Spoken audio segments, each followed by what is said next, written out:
Good morning, everybody. I'm the sports judge. The Final Four is here. The stage is set. Fight night in Glendale, Arizona. I am fired up. We have a great collection of teams. Unfortunately, I will miss the Final Four because I have a baby shower to attend with my babe side of the family. So for the second straight year, I will miss the Final Four.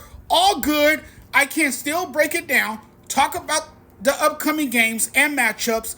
You know what's so great about this tournament is that you never know what's going to happen because crazy stuff happens in this tournament. And if we were to do it all over again, we wouldn't be having this same conversation about these particular four teams. Maybe another set of four teams. That's the beauty of this tournament. NC State, Purdue, the first national semifinal Saturday night. That's going to be one hell of a game. This is a battle of the bigs. It's a big man Final Four. You got the giant Zach Edey, 7'4", 300 pounds. You got DJ Burns, 6'9", 275. It is a dominant matchup to watch. Every remaining team has a compelling story. Another player I'm watching is point guard Braden Smith, who has quieted more than his share of doubters. And I think just from what we've seen, he has established himself as one of Purdue's best point guards. And now that Purdue has reached the Final Four, the spotlight has grown larger on him. He's a little guy, 6 foot tall, but he almost had a triple-double against Gonzaga, and he shoots the mid-range pretty well. He gets Edey the ball. So he's a guy I'm excited to watch. And then you look at NC State. The season wasn't one NC State envisioned, but they had the unthinkable run, rode this emotion wave. They were 17-14, 9-11 in the conference, and head coach Kevin Keatts' seat was starting to get hot. To reach this point, they had to win 9 games in a row, all of them elimination games. Now NC State finds itself in a rather unique situation. Their unexpected run has been propelled by their fun-loving star, DJ Burns, whose NFL caliber size allows him to back up defenders and turn to the basket. The classic big man arsenal, finger rolls, hook shots, the smoothest jumper that kissed the glass before falling through the basket. I've established that conventional wisdom is right, that it's right to favor NC State in the Final Four. Or then again, am I wrong? Think about it. NC State, a team that wasn't even in the projected field when the conference tournament begun. You could view this game through the lens of Edey versus Burns. But I said NC State, this should be a double-digit win for Purdue. I think they'll find a way to keep the train rolling. This is a Purdue team that's better at every spot. This game, I believe, will be determined by the bigs. The second game of the night is Alabama-UConn. Nobody is beating UConn. Sorry, Alabama. Y'all let the good times roll for as long as it did, but I can't see them overpowering the Huskies. I just can't see it happening. Too much of everything working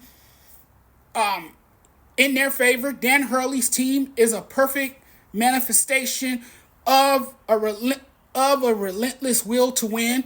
The job that Dan Hurley's done is amazing. When you look at this UConn team, and they have statistically dominated by the numbers, it's a team with a talented roster that makes them so dominant as they have made it look easy. 10 wins in a row in the NCAA tournament by double digits. They're the first team to ever do that. All of those wins have at least come by at least 13 points. It's dominance. They've got a little bit of everything. Stellar guard play, bigs who can dominate down low. They have a coach who puts an emphasis on defense and physicality, in which he has shown the ability to mold players into much better defenders. And when both sides of the floor are working well, horizontal spacing, ball movement, and unselfish play, they put up some ridiculous numbers.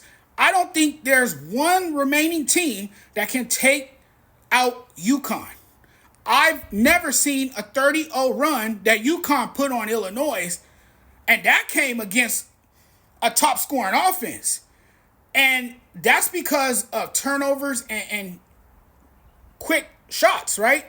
You can't turn over the ball and take ill-advised shots against a team like UConn. If you turn it over, they're going to make you pay. They feast on turnovers and turn them into quick and easy points. You look at their opponent, Alabama. Nate Oates has done a terrific job, a fabulous job. He has always preached blue-collar basketball. His team is best known for its high-scoring, fast-paced offense, and I think although UConn will win it, they'll keep it close and find a way to defend. I think this particular matchup will offer everything we enjoy about March. Mark Sears has been an absolute stud, an All-American, and you just look at what he's done consistently, and you look at Alabama's performance against Clemson. Jaren Stevenson has come out of nowhere. The idea that Bama has an electrifying offense isn't hard for me to justify. They're outstanding in their own right, but now they face a very good UConn team, and that's a big challenge. For Alabama, they're going to have to make threes.